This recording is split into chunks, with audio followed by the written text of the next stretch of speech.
up, guys? We're back with White Claw Wednesday. Get this truly shit out of here. That's where it's at. Alright, so what we're going to do is we're going to look at these juvenile hatchling racks, show you guys what we're going to bring to the Wasatch Reptile Expo this coming weekend, and then we're going to show you a few things that we hatched this year, and then this table right here is filled with a couple of accoutrements that you might need to feed some baby king snakes that don't want to eat mice readily. So let's check it out. First thing that I want to show you guys, we have one lone male hognose snake from 2019, and this guy is likely a double het sable and albino, which would be a sunburst. The only reason that I say likely is because I accidentally put the wrong male in that cage for a short time, but I held some of these back because I know that they're double het sunburst. So there's this guy, but excuse me, the well, no, they're a lot higher than I thought. The cool thing is, this year we did awesome, and we were able to get our axanthic 66% possible het sable female to prove out. Definitely a het sable. This is a set. This is a sable, which was bred to a sable. Sorry, this is a sable that was from the axanthic mother that was bred to the sable dad that was possible het axanthic. So the male didn't prove het axanthic this time around, so because we were trying to get storm clouds, but we got some sables, and they're 100% het axanthic because mom was axanthic. So those guys are awesome. Storm clouds are sweet. Check them out. Dan Eby pioneered the gene up in Great Falls. He's the best dude I've known. It's a gray and blue hognose snake. Okay, what else we got? Horn snakes. This stuff is so sweet. Alright, so everybody knows what a piebald ball python is. Get that little bit of sandy chips off of you. This girl is not happy, but okay. So this is a piebald corn snake with the pied ball python. That white on the sides there, it might creep up. It absolutely does, not might, creep up over the dorsal, and you get these big patches of white and then pattern. With corn snakes, we're not quite there yet. We got this sweet dorsal stuff going on. Pure white bellies. This is what we would call a medium expression. They call them pied-sided blood reds because blood red and it's called diffused now, but blood red and pied are associated with one another. They're you have to have with one, you can't have the other, and that's just the way it is. So got some sweet stuff like that. Let's see, I've got a couple of granites which are anery. This one's not super pied. Hold on, bro. Hold on. This one's not super pied. Excuse me. But, so granite is anery and blood red. But look at the head on that guy. That's some pied right there. Those last couple scales on the head. Here we are. Focus on that. So sick looking. And check out the little. So this basically turns it from a red pied-sided animal to a dark gray pied-sided animal. And I like that little paradox dot right there. I had not noticed that before. So this guy is also probably a medium expression. He's got some white sides, but the more you breed these guys together, I have seen a few corn snakes that have that pied that goes all the way over the back. Alright, really quickly. My holdback barbel. I just fed everybody last night, so got some full bellies up in here. But check this guy out. Alright, barbel means Santa Rita locale, Arizona mountain king snake, Pyromilana. This guy, Chris Barbel, lives out in Petaluma, California. He's a dear friend of mine, and he's been just line breeding for 30 years or so to get the least black and the most white. And look at what he's done. So now, what I think is cool is that these white bands are bright yellow. And so I think I'm going to try and get a couple of the bright yellow babies, get those guys together and see what we can do. So I think that would be cool. But this guy is a stunner. Almost looks like an Applegate. Love that little aberrant spot right there. Yep, of course he's going to move. Just hold still, man. It'll be over soon. Anyway, got a full belly. I love, honestly, these barbels feed so readily. And honestly, with his leucistic gray banded king snakes, same thing. He originated the first white gray banded king snakes, the Lucy's, and they're the same way. They eat great right off the bat. And we got so many good things. I don't even know how to begin. I haven't opened this since last night, but that's a nice looking Durango Mountain King Snake, Lamprepeltis greeri from central southern Mexico. I'd say central Mexico. Eating frozen thawed pinky mice right there. See that little, it's called a food bolus, that little bump. Okay, our guy is doing awesome. I mean girl, sorry. Okay, so now, on to the next part of this little video. What we need to do is we need to do some tricks to get these snakes feeding, which means a little bit of White Claw. Yeah, swish it around in your mouth a little bit. And so, these stickers right here. Green means they ate frozen thawed. Pink was supposed to mean that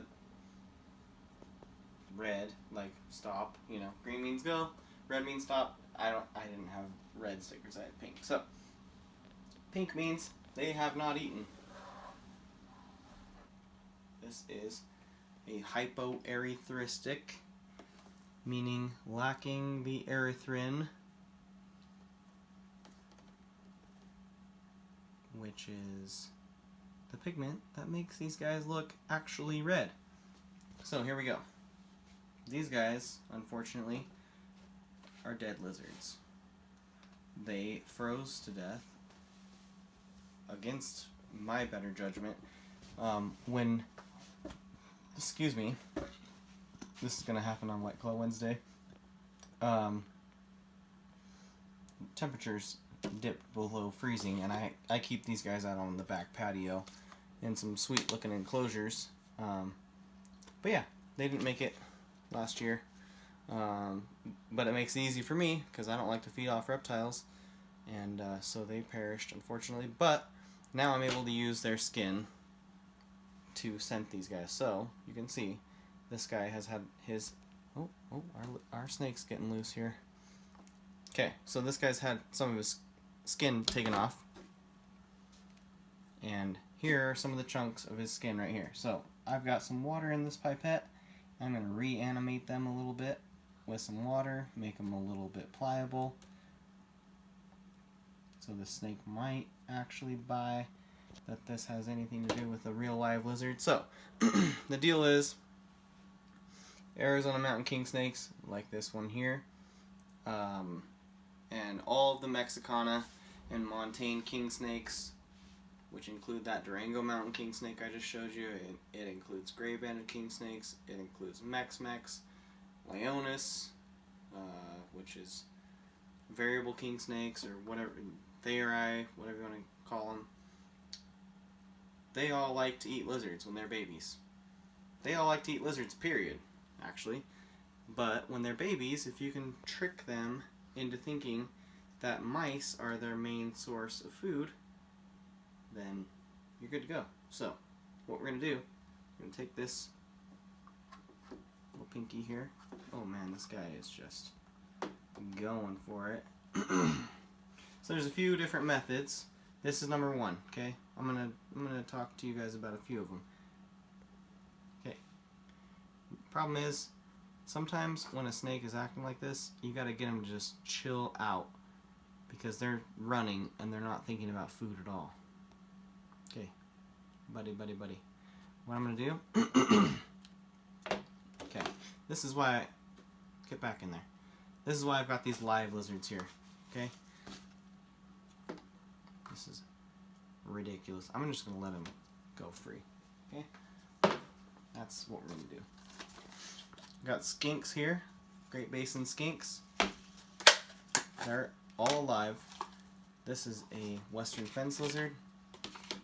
Scoloporus occidentalis. Okay. This guy can just go ahead and go free. But you know what I'm going to do? I'm going to hopefully get him smelling this big boy. I'm going to start rubbing this Pinky on it. If I would have been smart, I would have been doing all this scenting and stuff before I got the snake out. But, you know, I got excited about making this video, and here we are. So, let's see what happens. Ooh, ooh, he looks like he's smelling something. See why he essed up like that?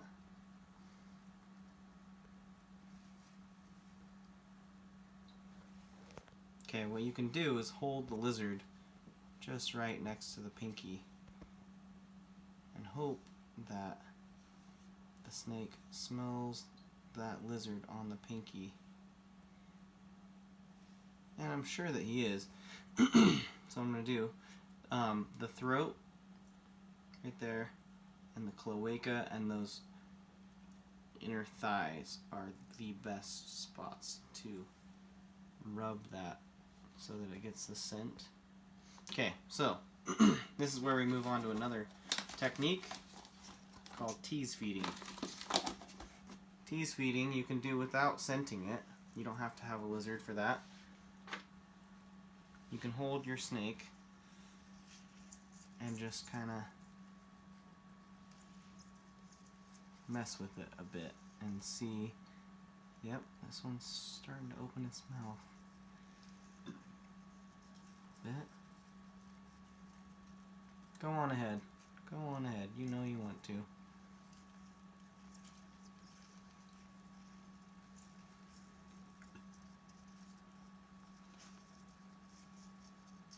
There we go. So you see it's clamped on. Now here's the challenge. The snake is going to try to back out, meaning just go backwards through each of my fingers until the head passes through the Pinky, my Pinky, and dips out and is gone, and it can just let go. So what you have to do is just hang on for a second and see if this snake will actually start to ingest the food item. I just saw a little twitch there, which is a good sign. And you know what this takes more than all? More than anything? Not more than all. Patience. A lot of patience. And good back muscles, because you gotta just lean over and do stupid positions so that whatever the snake wants, it gets. And as long as it gets that meal, that's the most important thing. So, let's see what this one does.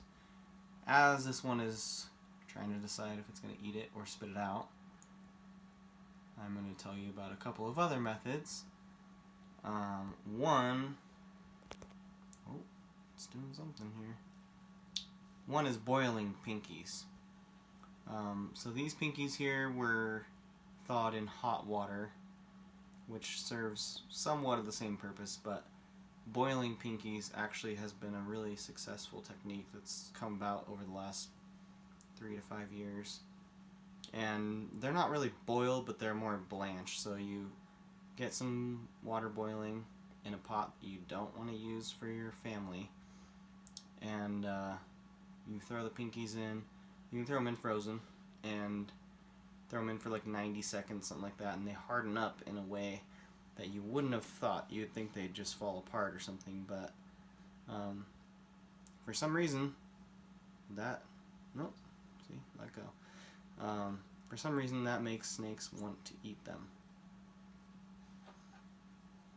This guy was going to be difficult. Let's see. You know what? I'm going to put this guy back. Let's see if another one wants to take something. I'll tell you about a couple of other methods.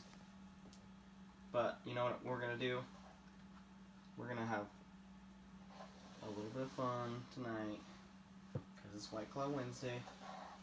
And then we're going to do a whole other feeding video that just goes over all of the different tricks that you need to know if you're going to try and breed Mexicana king snakes. So let's just see what we can do. Okay, the other things we have available here are some live Pinkies. Maybe we'll try that. Let's do that. Take this lizard skin that I had, a little bit of water on it so it'll stick.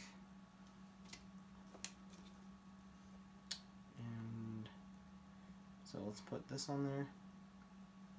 Take a drink.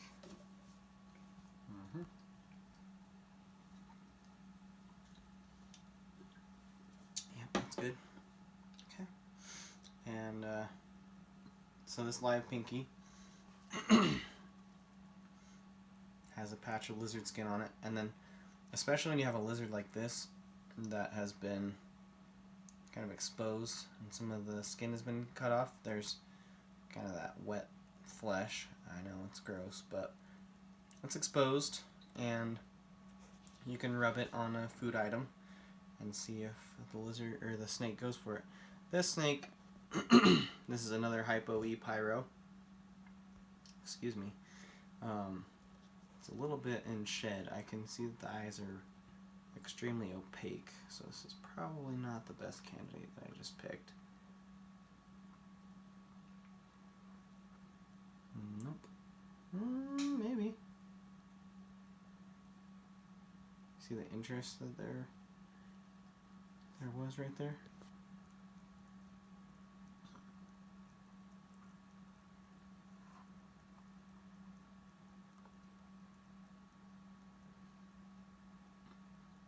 Alright.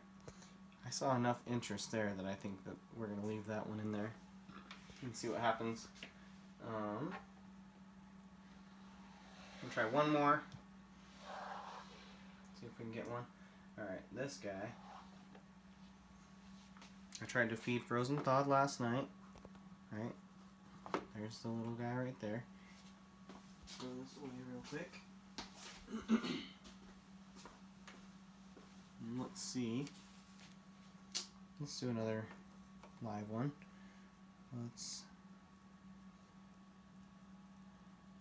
And here's the trick, like I said. It just takes patience. You're gonna have to do a number of combinations of different tricks to get your king snake to feed if you're breeding on a level, you know, comparable to this. It's just the way that it's gonna be. Until we figure out some sort of like lizard slurry or something that you can just administer. Yeah, this is just the way that it's gotta go down. So you gotta just accept your fate and do the time, basically. So here it is. Alright, this is a beautiful little orange Nuevo Leon king snake, aka variable king snake, aka Theori. Oh, this is looking kind of good. This is looking kind of good. Come on. Come on, let's get somebody here.